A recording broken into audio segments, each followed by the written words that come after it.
দ্বিতীয় বৈকুণ্ঠলৈ পৰিণত হ'ব জালুকুটিৰ ৰমাকান্ত মুক্তিয়াৰ আতাক্ষেত্ৰ। 29 জানুৱাৰীৰ পৰা ভক্তি ৰসেৰে মুখৰিত হ'ব আকাশ বতাহ। পালনামৰ বাবে সাজু হাজাৰ হাজাৰ ভকতৰ থকাৰ শিবিৰ আৰু সমূহীয়া ভোজনালয়। আধাৰশিলা স্থাপন হ'ব ইলাৰাম দাস প্ৰকল্প ক্ষেত্ৰৰ। ভক্তি আৰু আধ্যাত্মিকতাৰে জিলিকি উঠিছে মৰিগাঁও জিলাৰ জালুকুটি। অহা 29 জানুৱাৰীৰ পৰা জালুকুটিৰ ৰমাকান্ত মুক্তিৰাম আতাক্ষেত্ৰত আৰম্ভ হ'বলৈ গৈ আছে একশৰণ ভাগৱতী সমাজৰ 56 সংখ্যক কেন্দ্ৰীয় বাৰ্ষিক পালনাম কীৰ্তন মহোৎসৱ।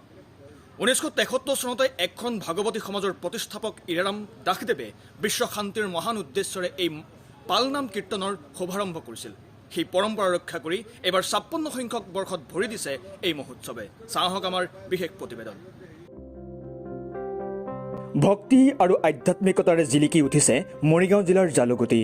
অহা 29 জানুৱাৰীৰ পৰা জালুকুটিৰ ৰমাকান্ত মুক্তিৰ আতাক্ষেত্ৰত আৰম্ভ হ'বলৈ গৈ আছে একশৰণ ভাগৱতী সমাজৰ 56 সংখ্যক কেন্দ্ৰীয় বাৰ্ষিক পালনাম কীৰ্তন মহোৎসৱ। সমগ্ৰ অঞ্চলটোত এতিয়া বিৰাজ কৰিছে এক উখল মাখল পৰিৱেশে। হৰিনামৰ ধ্বনিৰে মুখৰিত হ'বলৈ সাজু হৈছে মৰিগাঁৱৰ জালুকুটি। যেন মত্যলৈ নামি আহিব দ্বিতীয় বৈকুণ্ঠ। একশৰণ ভাগৱতী সমাজৰ উদ্যোগত 29 জানুৱাৰীৰ পৰা অনুষ্ঠিত হ'ব 56 সংখ্যক কেন্দ্ৰীয় বাৰ্ষিক পালনাম কীৰ্তন মহোৎসৱ। হাজাৰ হাজাৰ ভকতৰ সমাগমেৰে ভৰি পৰিব ৰমাকান্ত মুক্তিয়াৰ আতাক্ষেত্ৰ। উল্লেখ্য যে 1973 চনতেই একশৰণ ভাগৱতী সমাজৰ প্ৰতিষ্ঠাপক ইলাৰাম দাসদেৱে বিশ্ব শান্তিৰ মহান উদ্দেশ্যৰে এই পালনাম কীৰ্তনৰ শুভাৰম্ভ কৰিছিল। সেই পৰম্পৰা ৰক্ষা কৰি এইবাৰ 56 সংখ্যক বৰ্ষত ভৰি দিছে এই মহোৎসৱে। শ্ৰদ্ধাৰ ইলাৰাম দাসদেৱৰ আদৰ্শক সজীৱ কৰি ৰাখিবলৈ এইবাৰৰ মহোৎসৱত এক বিশেষ কাৰ্যসূচী হাতত লোৱা হৈছে। এই পবিত্ৰ অনুষ্ঠানত উপস্থিত থাকিব পাৰে ৰাজ্যৰ মুখ্যমন্ত্ৰী ডক্টৰ হিমন্ত বিশ্ব শৰ্মা।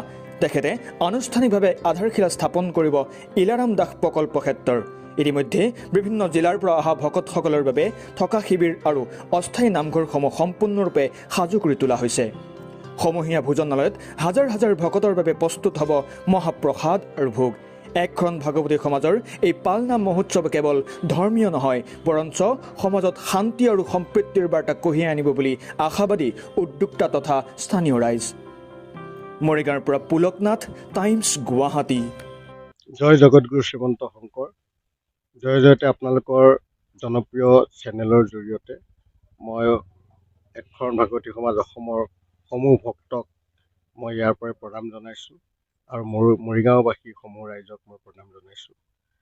ইয়াৰ এই ক্ষেত্ৰখনৰ নাম আমি দিছোঁ পুণ্যশ্লোক ৰমাকান্ত মুক্তিয়াৰ আটাৰ বিষয়ে নিশ্চয় আপোনালোকে জানে। এই স্থানতেই অহা কাইলৈৰ পৰা আমাৰ একশৰণ ভাগৱতী সমাজ অসমৰ 56 সংখ্যক পৰম মংগলময় অষ্টপ্ৰহৰ পালনাম কীৰ্তন জীৱ জগতৰ মংগল আৰু বিশ্বৰ শান্তিৰ অৰ্থে আমি অনুষ্ঠিত কৰিম। এই অনুষ্ঠান আজিৰ পৰা 56 বছৰৰ পূৰ্বে একশৰণ ভাগৱতী সমাজৰ প্ৰতিষ্ঠাপক আচাৰ্য ইলাৰাম দাস মহাপিছৰে প্ৰতিষ্ঠা কৰিছিল আৰু সি লাহে লাহে আজি আহি পৰ্যায় পাইছেহি। আমাৰ অসমত প্ৰায় 28খন আমাৰ জিলা সমিতি আছে আৰু এই সমূহ জিলা সমিতিৰ পৰা ভকতসকল বিভিন্ন বাছ গাড়ী মটৰে আহিবৰ কাৰণে যোজা চলাইছে আমি খবৰ পাইছোঁ। আৰু এই অহা 4 দিন এই পবিত্ৰ জেগাটুকুৰা বৈকুণ্ঠ ভূমিলৈ পৰিণত হ'ব বুলি আমি আশা ৰাখিছোঁ। কাৰণ কি ইয়াত একমাত্ৰ ভগৱন্তৰ নাম কীৰ্তনেই ইয়াত হ'ব। ইয়াত অন্য কোনো কথা আলোচনা নহয়। 24 ঘণ্টা জুৰি ভগৱন্তৰ নাম কীৰ্তন হ'ব আৰু তাৰ লগতে আনুষাংগিকভাৱে আমাৰ মহাপুৰুষীয়া কলাকৃষ্টি কিছু প্ৰদৰ্শন হ'ব আৰু থিয় নাম দিহানাম আদি প্ৰদৰ্শন হ'ব। এনেকৈ আমাৰ কাৰ্যসূচী। আৰু 30 তাৰিখে আমাৰ এটা বিশেষ কাৰ্যসূচী আছিলে। সেইটো আছিলে যে অসম চৰকাৰে আচাৰ্য ইলাৰাম দাস মহাপিছৰ স্মৃতি ৰক্ষা আৰু একশৰণ ভাগৱতী সমাজৰ নামত 5 কোটি টকা আমাক আবণ্টন দিয়াৰ কথা ঘোষণা কৰিছিলে। আৰু তাৰ কাৰণে যিটো আমি আচাৰ্য ইলাৰাম দাস আধ্যাত্মিক প্ৰকল্প, এই প্ৰকল্পটোৰ এই স্থানতে আমি নিৰ্মাণ কৰাৰ সিদ্ধান্ত গ্ৰহণ কৰি ইয়াত আমাৰ আধাৰশিলা স্থাপনৰ কাৰণে আমাৰ অসমৰ মাননীয় মুখ্যমন্ত্ৰীক আমাৰ নিমন্ত্ৰণ জনাইছিলোঁ আৰু প্ৰাৰম্ভিক পৰ্যায়ত তেখেতে আমাক আহিম বুলি তেখেতৰ কাৰ্যালয়ৰ জৰিয়তে আমি জানিছিলোঁ।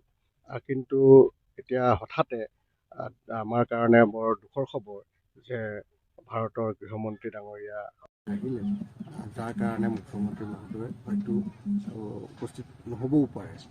যদি নহয় তেতিয়াহ'লে এই কাৰ্যসূচীটো আমাৰ বন্ধ হ'ব আৰু যদি তেখেত আহে তেতিয়াহ'লে আমি এই কাৰ্যসূচী আমি কৰিবৰ কাৰণে আমি প্ৰস্তুত হৈ আছোঁ। আৰু কিমানমান ভক্তপ্ৰাণ ৰাইজৰ সমাগম হোৱাৰ পূৰ্ণ সম্ভাৱনা আছে? আমাৰ এই যি 5দিনীয়া কাৰ্যসূচী তাৰ ভিতৰত আমাৰ 2 দিন আমাৰ মূল কাৰ্যসূচী। এই 2 দিনৰ ভিতৰত আমি 50,000 পৰা 60-70 হাজাৰ ভকতৰ আমি জোগাৰিম আশা কৰিছোঁ। হয়তো 1 লাখো চুবলৈ পাৰে।